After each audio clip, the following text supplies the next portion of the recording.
The End of Oak Street is the latest live-action dinosaur movie to release this year, alongside, ironically, Paw Patrol the Dinosaur movie. And it comes as a shock to many Paleo fans, since the Jurassic World series has had a pretty strong hold on blockbuster dinosaur cinema, since, in my opinion, The Lost World Jurassic Park. Also, in my opinion, this is the best dinosaur movie to release since The Lost World Jurassic Park. That is the only comparison to the Jurassic series I'll make in this video, because this movie is genuinely just a great time without needing to turn your brain off. The End of Oak Street has great action involving dinosaurs in our world, some really fantastic species choices and designs, and most importantly, a really engaging story with the family you end up caring about. Before I go any further, firstly I want to clarify that this is a non-spoiler review, so please keep the comments clean of spoilers. And secondly, I know I usually don't mention these in videos because I don't like to disrupt the viewing experience, but I felt like it was really important to mention my other socials. I just recently started a brand new channel for me to talk about non-paleo or kaiju stuff, called The Painted Hathi, and I would really appreciate all the support I can get for that channel. There's many topics I've wanted to cover,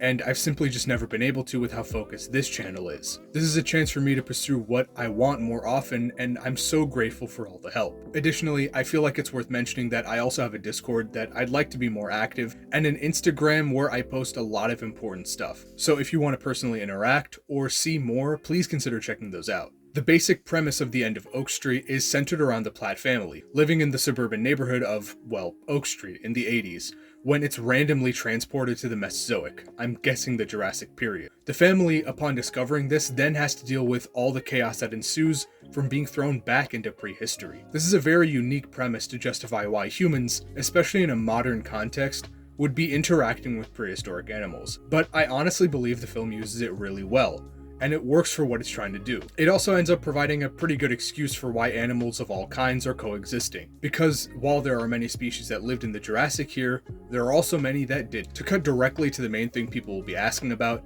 the prehistoric animal action is really great here. The film makes pretty creative use of the kinds of tools people would need to make use of in a suburban neighborhood to defend themselves from these animals that they'd have no idea how to handle. There are many really unique scenarios here that I've wanted to see for some time, and it's just a treat for those that enjoy good dinosaur action. Though there's a lot of setup, it doesn't relent after a point, and it was wholly fun. On a related note, the film was also surprisingly brutal. It never gets to territory where I felt the animals were portrayed as overly monstrous, which is generally important to me, but there were certainly moments when I was shocked at how violent the animals were allowed to be. Oak Street really doesn't shy away from using blood liberally in animal attacks. While I'm glad to say it certainly isn't overly edgy with it and its animals, as to remain believable, I wouldn't be lying if there weren't moments where I had my jaw dropped on the floor, because I simply wasn't expecting a PG-13 action film to go as violent as it did. Without spoilers, there's a particular moment that I audibly cursed in the theater out of shock, because I simply could not believe the writers had chosen to go with such a dark decision. To focus more on the animals themselves,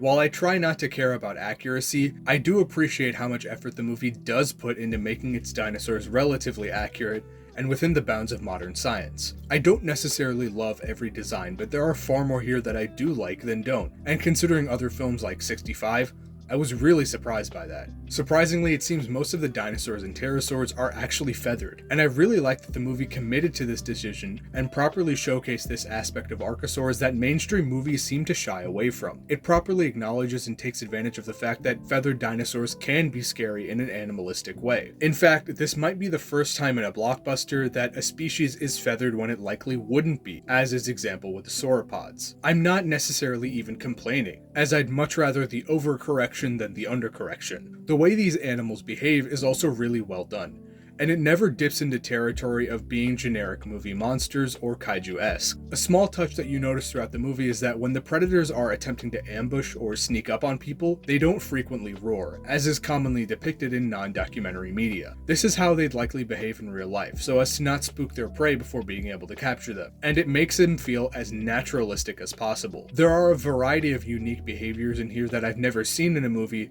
and one in particular I never thought I would see, but are all the more welcome. Another small detail that is really appreciated is that the production actually paid respect and attention to paleobotany, which I wasn't expecting either. For instance, in the prehistoric area surrounding the neighborhood, there is a visible lack of grass, which a lot of people don't know that grass didn't exist for the majority of the Mesozoic. Of course, the film is science fiction, and so there are certain places where reality or current scientific understanding are stretched for the sake of the film. But I can't say I ever felt like it broke my enjoyment, and I don't think it would for most viewers. Rather, it allows the movie to have some more fun with the animals without compromising seriously on their presence in the movie. In particular, the sci-fi explanation as to how the scenario started allows for the story to have an insane diversity in its species. I won't spoil some of the really awesome surprises there are, but Oak Street features way more than just pterosaurs and dinosaurs. And it is thoroughly welcome, especially since I never thought I'd see some of these species on screen. It really feels like they didn't waste their premise here. Before you even see these animals, the story spends a decent chunk of time setting up what this movie is really about, the core family that we follow. This setup never feels poorly paced or like it drags the movie down, and it honestly does a lot to get us invested in these characters. I found everyone surprisingly likable, with them all having their different quirks and flaws. I think this is honestly the best part of the movie, because if I didn't care about these characters, then I wouldn't have cared much for the action as a whole. We get to see how on the outside they appear perfect, but there are slowly cracks forming between all of them that calls everything into question. Every character is also portrayed really well by every actor, but I have to say that the standout here especially is Anne Hathaway. Not to say the others, especially not the kids or Ewan McGregor, were bad. In fact, they were quite good, but she brings such an honest, down-to-earth performance to herself while still giving the character strength